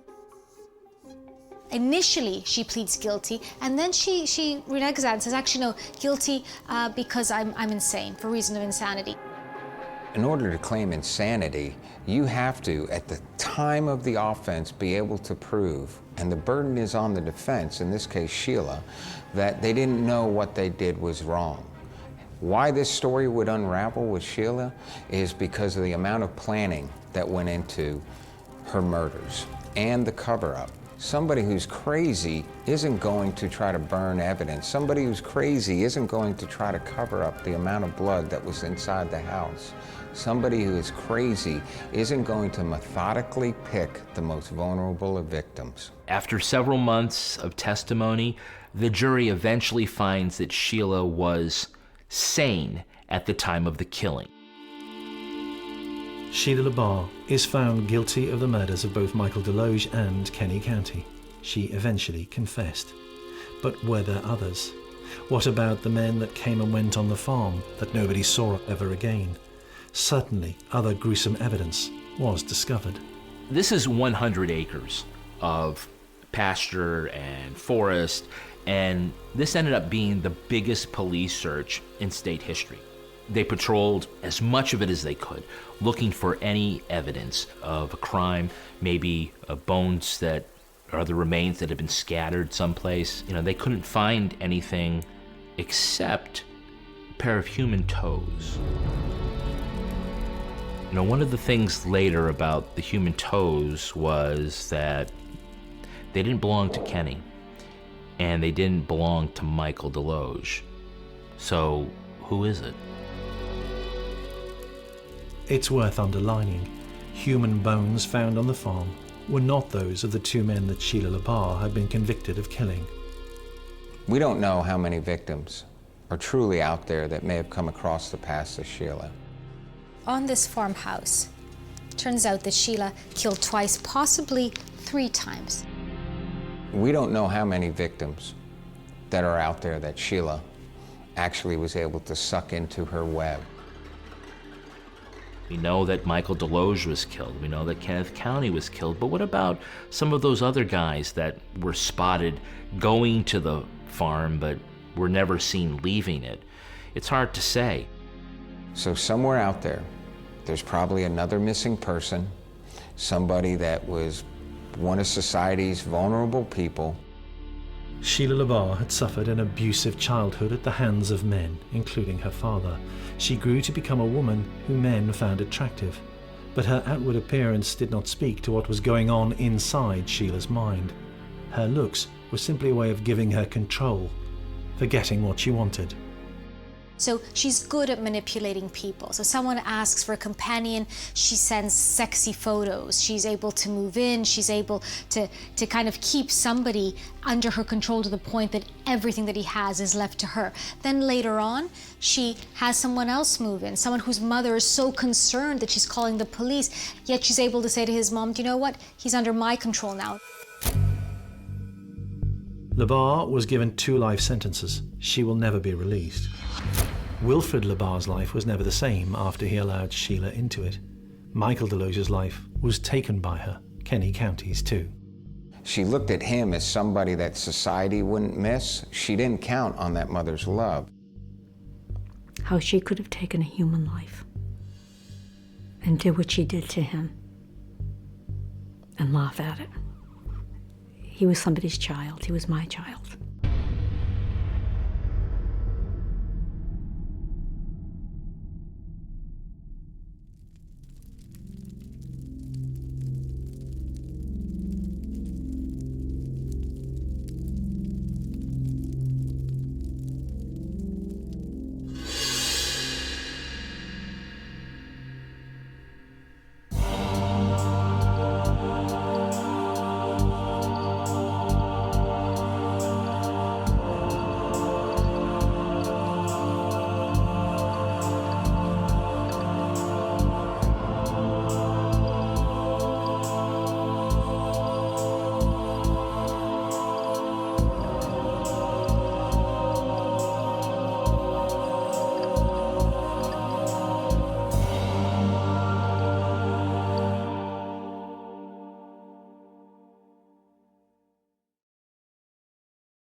Police home in on a phone signal. Will they be in time to save a missing couple? This shipping container had several padlocks, chains, really bolted shut this place. So they spent a long time cutting through all this metal to actually get into the container. They can hear someone inside. Is it a woman who's been missing for 2 months? What's causing the banging? So you're there on that farm to look for a body and to hear that banging. Oh my God. Are we going to find Kayla or Charlie alive? Just a girl, just a girl. How are you, honey? This is bolt cutters. As they free her, they want to know where her boyfriend is. The gentleman on the line said, Mr. Carver, we found Kayla. And my first question to him was, where's my son? His response was, we haven't found him yet. The rescue had taken place on the land of a respected real estate agent, Todd Colehap. You might as well tattoo USA, All-American, all across his forehead. He would look like your all-American, successful, 30-something-year-old man with a good business. But Todd Colehap was not what he seemed. He'd killed at least 7 times. Who, when, and where? I was not meaning to hit the mom. I prefer not to shoot women if I can. I'm gonna refuse to shoot a kid. As one of his kidnap and rape victims sat opposite him in court, she, the judge, and the jury were trying to get inside the mind of a serial killer.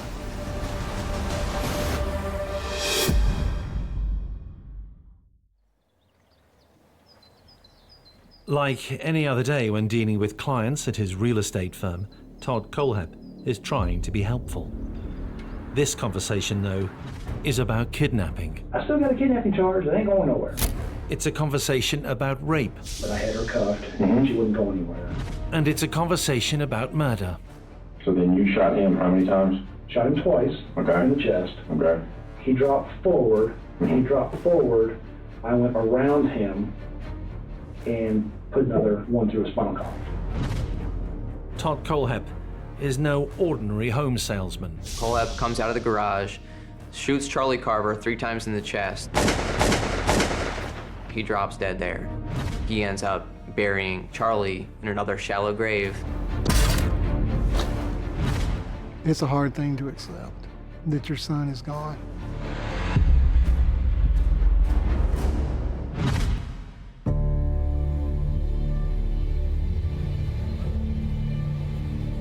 What made the prisoner sitting opposite cops in Spartanburg, South Carolina, the man he was? Linda Papadopoulos has been seeking the truth about the mind of Todd Colehap. From the start, his is not an encouraging life story. So Todd Colehap's case is really interesting because what we find is very early in childhood, a certain deviancy.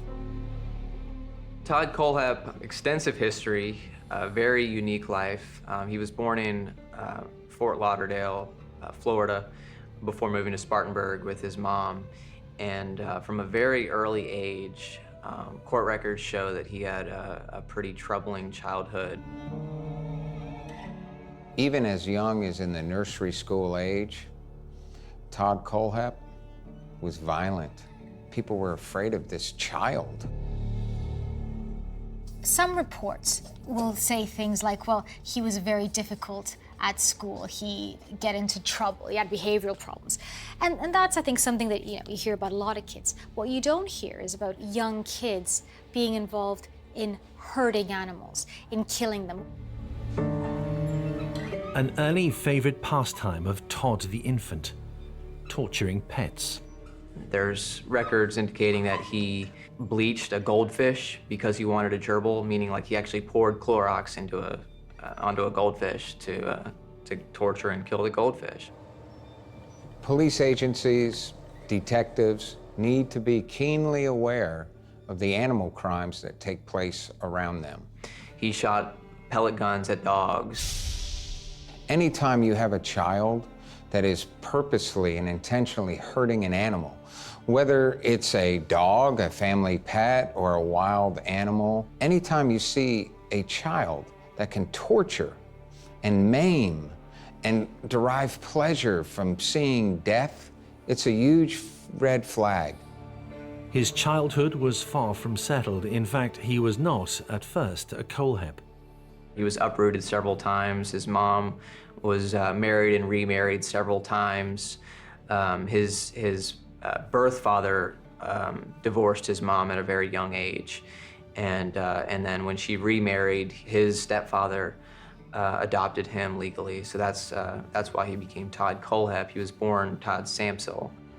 As Todd Colehap, his behavior did not improve. He punched holes in his walls, he shredded his clothing. Teachers from his early classes in school would report just pretty abnormal behavior. What's happening here is an emerging picture of a young sociopath. It's not as if the authorities weren't trying to do something about Todd. He was sent to a mental institution in the hopes that they could reform him, that they could help him. Why is his brain wired this way? He was eventually released from the mental institution, and he's out. Looks like a normal teenager. What you don't hear is about young kids being involved in aggressively destroying property that belongs to others and belongs to them. So we know that very early on, Todd Colehap is displaying many of the issues that you would see in a psychopath later on in life. The worrying child took until he was just 11 before he was hooked on pornographic magazines. By 15, he was enacting his darkest fantasies. There's a 14-year-old girl, and there's Todd Colehap, 15 years old. His weapon of choice this time is a firearm. He abducts this 14-year-old girl at gunpoint, brings her back to his own house, ties her up with duct tape, wraps that tape around her mouth, and she's helpless, and he sexually assaults her. He threatens her family, he threatens to kill them, and she believes him. She can see the look in his eyes. She has seen what he has done to her. She truly believes Todd is going to kill her family. The idea that Todd is capable of such a violent act at such a young age, combined with the fact that we know about his other acts before that as a child, is really starting to build up a picture of somebody that not only can't empathize with others' pain, but actually seeks it out and is beginning also to have a complicated relationship with sex and dominance and sex and violence. It was all there, the red flags as police call them, that Todd Colehap would one day kill. For now, he'd have to wait, because after his conviction for abduction, he was sent away for a long time. He has to be listed as a sex offender, but he goes, as a 15-year-old child, he goes to the man jail.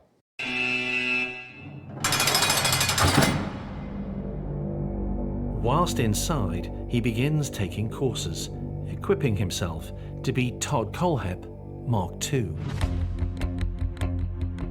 During that 15 years in prison, he's gotten smart. He is smart enough that he's gone to college. He's obtained knowledge. He has recreated himself.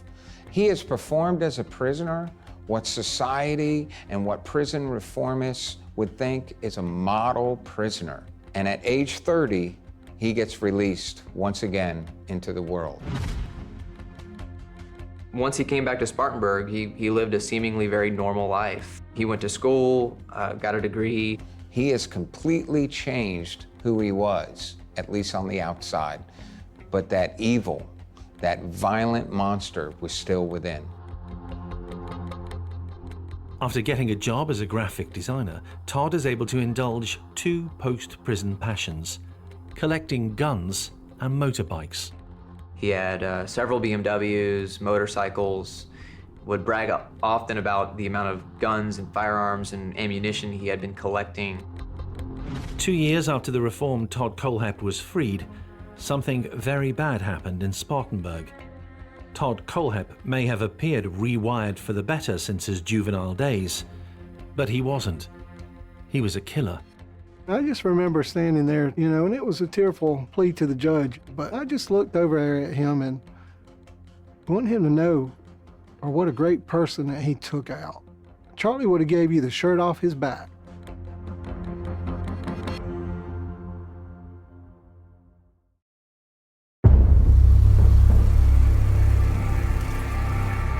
As he drove his motorbike along Interstate 85 in South Carolina, Todd Colehap was heading for Chesney, a town with a motorcycle shop. On November 6, 2003, that date became known as one of the most notorious homicide cases in Spartanburg County. It all happened at Superbike Motorsports, which was a pretty popular motorcycle dealer and shop there in Chesney, South Carolina. And at the time, on this date, 4 people were working there. So it was Scott Ponder, who was the owner, Brian Lucas, who was the shop manager, Beverly Guy, who was Scott's mother and also the bookkeeper there, and then Chris Sherbert, who was a mechanic there. So the 4 of them were working there that day, and all 4 were executed, shot and killed right there in the store. They knew Todd Colehap. He's a frequent visitor there, often discusses different parts of a motorcycle and different activities, and this was his hobby. He was well known in this shop, and they liked him. However, this one time, Todd went into the shop, and they disrespected him because Todd wasn't as knowledgeable as those workers. See, Todd's persona and his conversations, he tried to portray himself to those workers inside that motorcycle shop as someone he was not. Todd revealed some things that actually stood out, and they called him out on it. Tell me from the very beginning about Superbikes. Got there, not everybody was there. Went and sat on a few bikes, did my usual, basically stuff for time, and doing my best to make sure that the paying customers were not there. Collateral damage is not cool. Sat on a few bikes stalling for time to make sure. Customers were not there. This was during the time, as you know, that it was not busy. I chose time that was not after work, when I would have a lot of people in there. Did not want to shoot other people. And because they called him out, Todd felt like that small little kid again. He felt angry, and that little demon inside of him that could blow up fish and destroy animals and tear them apart limb by limb came out. He decided to take his revenge. On the day he arrived, secretly armed, Colehap did not just want to kill, but to wipe out the staff and anyone else who got in the way. I cleared it in under 30 seconds. You what now? I cleared that building in under 30 seconds. You guys would have been proud. I'm sorry, but you guys would have been proud. All 4 were executed, shot and killed right there in the store. And in just a matter of seconds, Todd Colehap executed 4 people. Beverly and Chris were found inside the store. Scott Ponder and Brian Lucas were both found outside the store, just outside the front door in the front parking lot. Did anybody, as they were falling, did they look at you? Did they face you? Did they say anything to you? Was there any conversation, don't, please, whatever? No, sir. With any of this? I don't remember hearing any of that. I will tell you that once I was engaged. Okay. So It's like, at that point, it's almost like a video game. It's not a game, but it's almost like you're focused on, you've been there, sir. You know what I'm talking about. Suspects, not Todd, were interviewed, but despite a police campaign for information, the case went cold. 9 years would pass before Todd Colehap would make his revelations about what had happened at the motorbike shop at Chesney. I'm saying, see, I did not want to shoot. I didn't want to shoot other customers. Colehap may have been happy to brag about it when eventually arrested, but in 2003 he remained beyond suspicion. Indeed, he set about the complete rebranding of Todd Mark II. He wanted to become a businessman, buying and selling houses. For that, he needed a license, and he wrote a letter to the South Carolina Real Estate Commission, apparently confessing to some of his early crimes, but decidedly playing down the incident which led him to spend 15 years behind bars. This letter, I think, is so telling. It's kind of coming clean. Yes, it was a rape, but actually, if you think about it, it's more like a lover's tiff. We got into an argument and things got out of control, and I was a kid. So you begin to see him trying to manipulate perceptions about him. And again, I think he's a master of this. He was just 15, he said. He'd confronted his girlfriend about two-timing him. They'd gone back to his house rather than shout in the street. Yes, he had a gun, one which he'd never fired. It was his simply because he wanted to defend himself against gangs. The out-of-court plea bargain, which left him on the sex register rather than guilty of rape, that was never mentioned.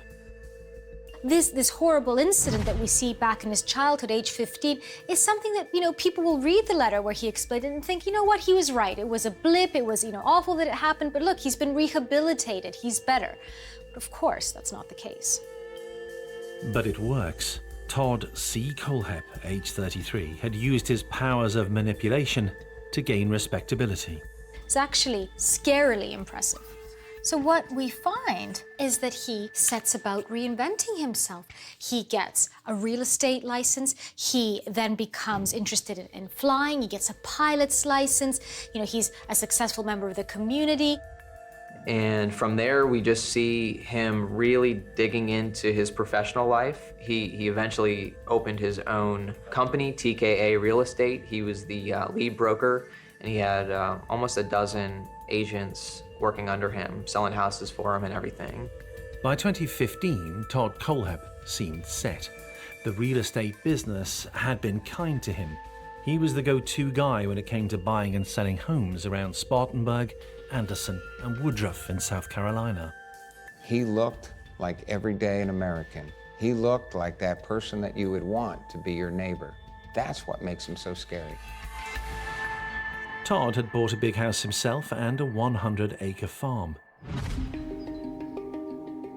some of his neighbors found something unnerving about him. He seemed obsessed about guns. Some neighbors down in Woodruff, where he had that massive property, they would hear gunshots every night.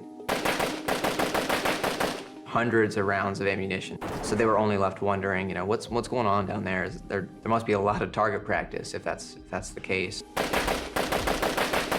He also spent a lot of time down there. So when he wasn't working, he was down there in the evenings at the property, just kind of doing whatever he did down there. So those were a couple of signs where I think in the public eye, you'd start to wonder, what is it about this guy? There's got to be more to him. Occasionally, Todd Colehap advertised for help. On one occasion, a couple called Johnny Joe Coxy and Megan Lee Coxy turned up for an interview. This might be a nice job to supplement their income. Many real estate agents or real estate firms, they will hire people to stage a house, get it ready for sale. Or they hire people to clean up existing homes so they can get it ready to sell. Todd advertised for a job for people to come and help him be his cleaners. So this unsuspecting couple went and met Todd at Todd's farm. This was a nice area. It was a lot of land out there. What was there to be fearful of as they pitched up at Todd's farm? Mr. Colehap seemed such a nice guy. From a sociological point of view, we have indicators of success, and success makes us feel safe. So if someone has a big house and a good job and a nice car, well, those aren't traits that you typically associate with a psychopathic murderer. Those are traits that make you feel safe. If this person is out there and is saying, well, look, I need someone to come and help me clean the house or help with the gardening, well, clearly they're successful enough. Clearly they have the right interpersonal skills. And I think it's because of this that Todd never really raises any serious alarm bells. But Todd was still the little boy who would throw a tantrum if anyone got on the wrong side of him, and he was prepared to use extreme violence to sexually dominate and/or kill. The Coxys were in deep trouble. Colehap had met the Coxys, met Megan Coxy first, and had invited them both to his property. As they arrived at Todd's farm, something happened. Todd claimed that Johnny pulled a knife on him. And that's when Johnny pulled a knife out. What'd you do with his knife? Oh, no, I don't keep that kind of crap. You just threw it out? Yeah, that's right. Colehap claimed the couple who had a criminal record were trying to rip him off. What did she do when Johnny pulled the knife out? What did she say? Nothing. So you think she was planning on the planning of this? I think she entirely wasn't planning of it. Okay. There was no, oh shit, Yeah. Johnny, what are you doing? There was none of that. This was, she knew he was doing that. Mm-hmm. They saw a guy who had a shitload of money, driving a car they can't afford, and they were going to get something. And the events that unraveled was a complete nightmare. So then you shot him how many times? Shot him twice Okay. in the chest. Okay. He dropped forward. I went around him and put another one through his spinal column. Okay, and you shot her? Not exactly. Not exactly. He had other plans for Megan. He shoots and kills Johnny and takes Megan Coxy captive. He forces her into a locked-up container that he owned. Tied her up, left her there, while I tried to figure out what to, I didn't know what to do with it, man. Right. Got rid of Johnny, came back, left her there, went and got food, fed the girl. Fed her after she tried to rob you? Man, what are you gonna do with her? I don't want to shoot her. Her husband dead, Megan Coxy at his mercy. Todd Colehap armed, and no stranger to killing.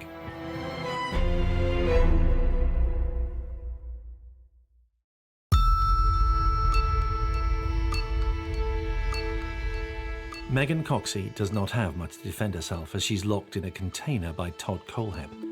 She does have a lighter. She tried to light my damn building on fire. Do you know how? In the back of what building? The Connex.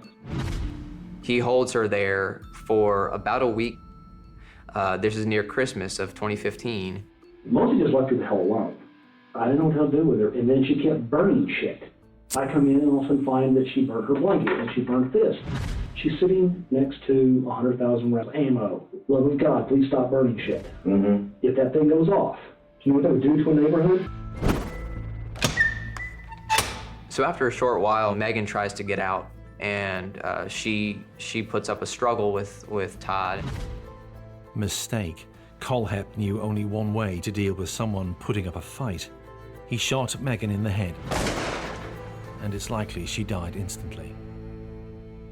At that point, he had killed Johnny and Megan Coxy, both of which their bodies were found buried in shallow graves on his property.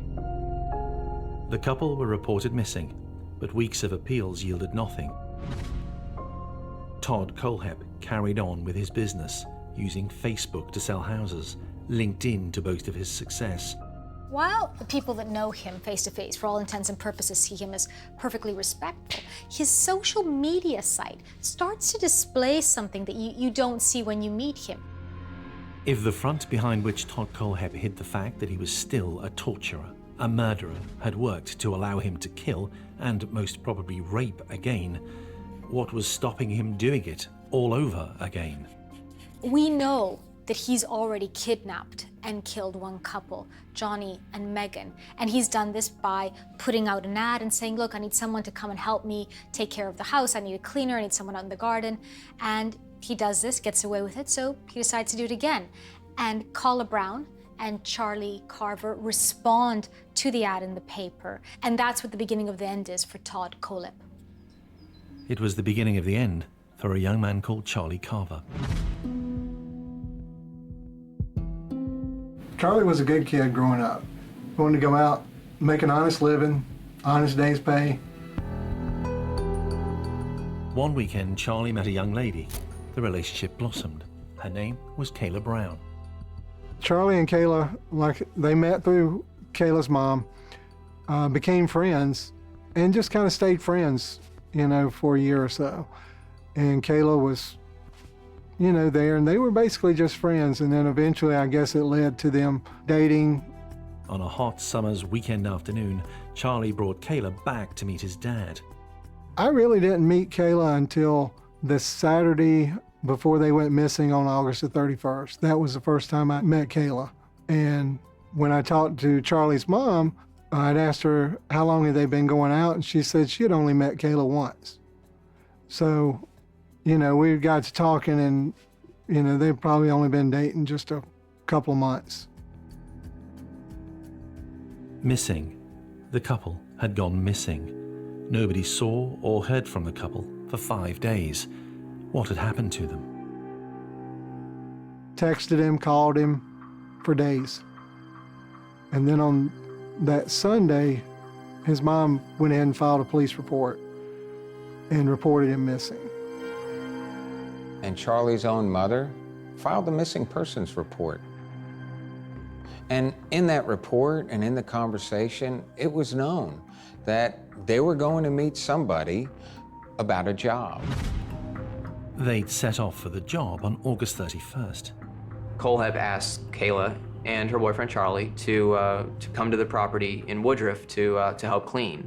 This was primarily to help him clean up the land there outside. He wanted them to make some paths for him and clean up some pathways for him.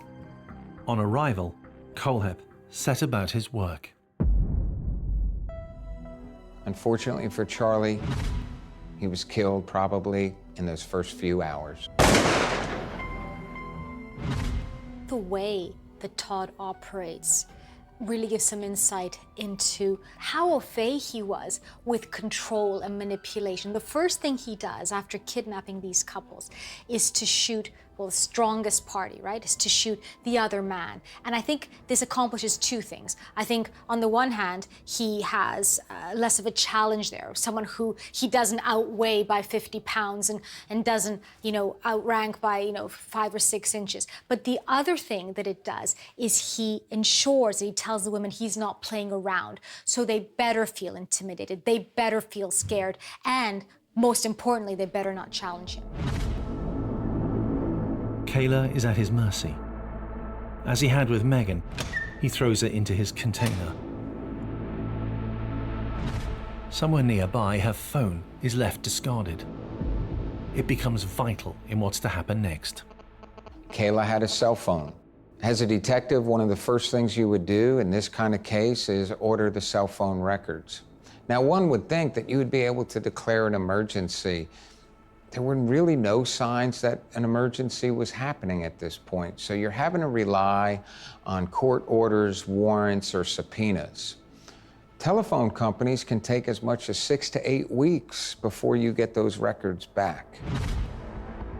In the 9 weeks which followed the disappearance of Kayla, all hell would be brought to her life.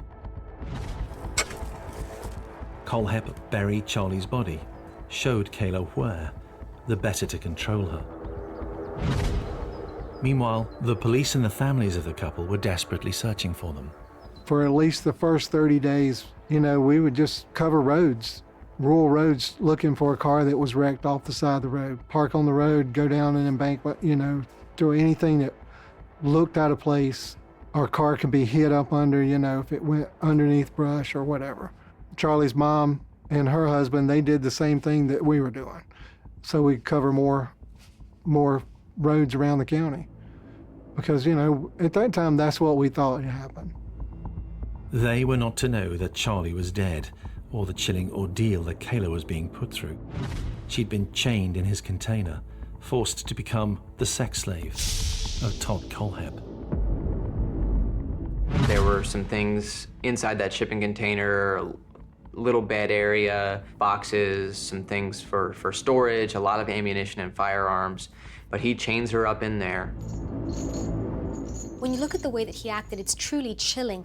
Every day, he would go home around the same time, around 4 o'clock, take out Kayla Brown from the container, take her into the house, rape her, then put her back and go on with his day, and repeat the same thing over and over again. So there's a ritualism around it. Todd used fear with Kayla, not only physical torture, but mental torture, describing how he was good at taking life, good at killing people. That would keep the fear factor. Can you imagine being chained up and the person holding you hostage is telling you how much they enjoy killing and how good they are at killing people? There's probably this almost obsessive element around it, right? So kind of this comfort in scratching this itch, this comfort in having this release.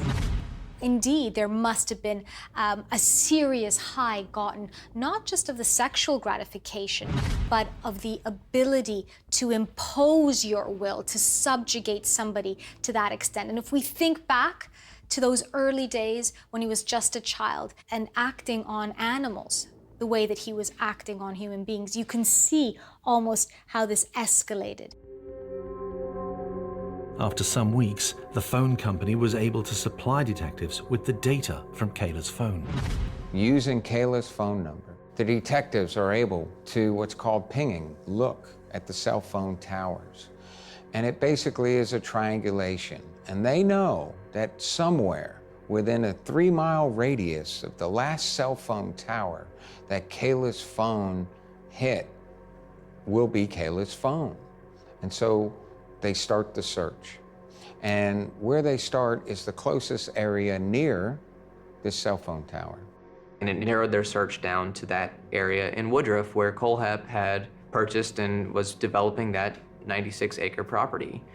Quickly, they traced the property back to the owner, who was Colehap at the time. So that leads us to November 3rd, 2016. On this day, there's a team of law enforcement officers who go to the property in Woodruff where Kayla Brown was being held captive. Kayla had no idea anyone was searching for her. She could simply hope and pray. Colehap had murdered her boyfriend in front of her, showed her where he was buried, and then where he had buried Johnny and Megan Coxy. Kayla expected to be killed, not rescued. Detectives expected the same fate. They arrived at the site where the phone ping had led them, Todd Colehap's farm. I would expect to find a dead body. Because my training has told me on typical abductions and kidnappings, if you don't find them in the first 48 to 72 hours, the more time that goes on, the higher probability that they're dead. And in any case, most abductions, people are killed in the first 6 hours if it's going to be an abduction where a death is going to occur. So my heart would be racing. What would detectives find inside the container on the farm of Todd Colehap?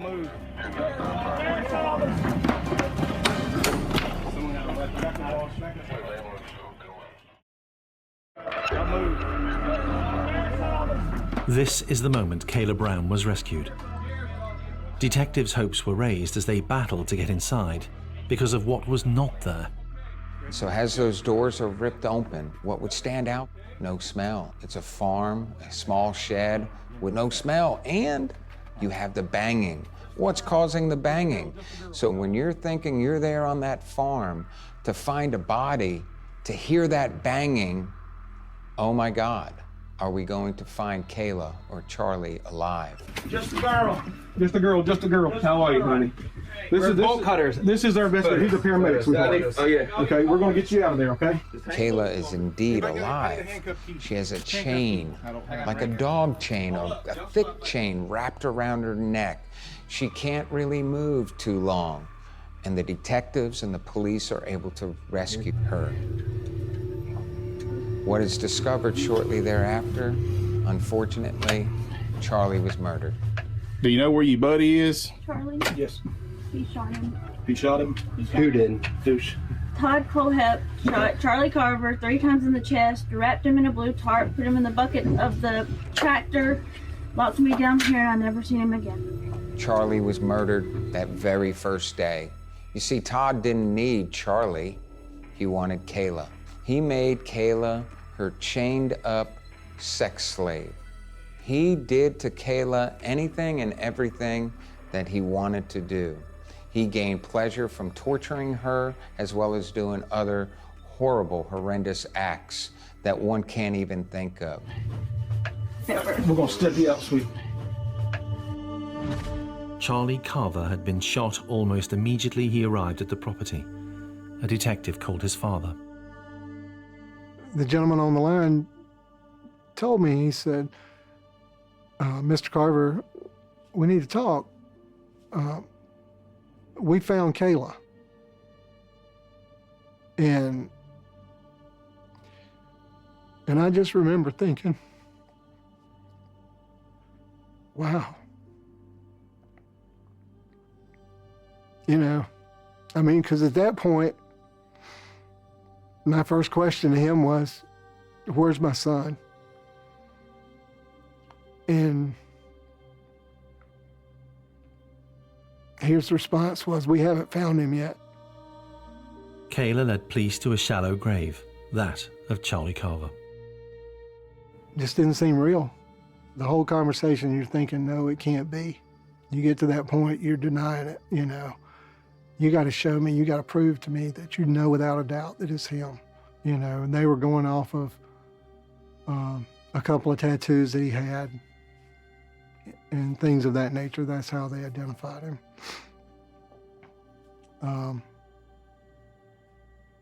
It's a hard thing to accept that your son is gone. Based on the information. Todd Colehap was not on the farm. Detectives notify a second team that had tracked down where he might be, at his home. After they find Kayla, they alert the other team that is with Colehap in his house, questioning him about Kayla's disappearance and their connection with him hiring her to help with the houses. At that point, they communicate with each other saying, we found Kayla, and the investigators with Colehap ultimately arrest him there. We have Kayla. Excuse me? We have Kayla in your property. She was locked in a container, okay? She has told us that you shot and killed Charlie. Then go ahead and put him in the back of your car. Sir. His arrest had put an end to the killing, but the grieving for victims' relatives was only just beginning. We went into the bond hearing, you know, they set us down, told us don't make eye contact. You can't say anything, you can't do anything. They walk him in, and the only thing between me and him was a row of chairs. And I'm thinking, what can I do, or how quick can I jump over this row of chairs, and how long before they pull me off of him? You know, that was my first initial reaction. Colehap is confronted by detectives in an interview room. For hours, he'd refused to talk, but suddenly he changed his mind and reveals where other bodies are buried, those of Johnny and Megan Coxy. Todd leads the detectives right then to another couple that came onto his property seeking a job that Todd had reached out to, and he did the exact same with them. The man was discarded quickly. The woman was kept around until eventually she wasn't needed anymore. I told her I wasn't going to touch her, wasn't going to rape her, wasn't going to do her. Just calm the hell down and let me sort this shit out. But more astounding revelations were still to come. Eventually, he sits down with investigators and confesses to being the shooter responsible for that quadruple homicide at the motorcycle store in Chesney. Todd starts telling them about the bike shop, that he's the one responsible for the slayings of the 4 people. As a detective, that would be one of your life bonuses in a career. Probably the detectives were shocked, blown away that Todd would admit and confess to that crime, which is so different than the crimes that took place on his property. So what kind of person were we dealing with? He had not even been a suspect in the Chesney slaughter. So now he's looking at 7 bodies to his name. It's under interrogation that Todd Colehap confesses. He confesses to the murder of Johnny and Megan Coxy. He confesses to the murder of Charlie Carver. And he confesses to something nobody even linked him with in any way, which was the quadruple homicide committed years earlier. At that time, all 3, manager, owner, and the mom, they were in the back and were coming this way to figure out what had happened. Why the confession? He is showing who's in charge, dominating. He's caught, and he wants you to know that he was much better at this, that he duped you for years, that he was able to kill not 1 person, but he's responsible for the murder of 7 people. Todd is confessing to crimes because he's getting a thrill at watching the detectives learn from him. He wants to show that he's good at something. He's the expert at killing, and he got away with it. And the cops are inquiring why, how, and they become the students. And Todd gets that thrill out of teaching and educating the cops just how he got away with the crimes he got away with. All of a sudden, I had 3 people in front of me. I dropped the nearest. Mom was the closest, and I shot her 2 to 3 times in the chest. He wants the police to know this. And I think the reason he wants them to know this is because this feeds into the true thing that he values about his identity. And I think that's being able to manipulate and hide and conceal and to be better at that than your average sociopath. Did a tactical reload and dropped the other one. That was a very fast reload. Todd Colehap's childhood was pockmarked with instability and littered with wrongdoing, but the man he became was stable enough to rebuild his life whilst in prison, taking a degree. He went 12 years without committing a crime, evidence that he knew right from wrong, and enough for Charles Carver never to forgive him for taking away his son. Charlie would have gave you the shirt off his back. He would have gave you his last few dollars, whatever he had, if you needed it. And for him to take him out the way he did was terrible. There's right and wrong, and everybody knows what's right and everybody knows what's wrong. You choose to do what you do. Colehap pleaded guilty to the murders that he had boasted of. His confession and cooperation with the police became part of a plea bargain. There would be no death sentence. He was given in 2017 7 consecutive life sentences without the possibility of parole.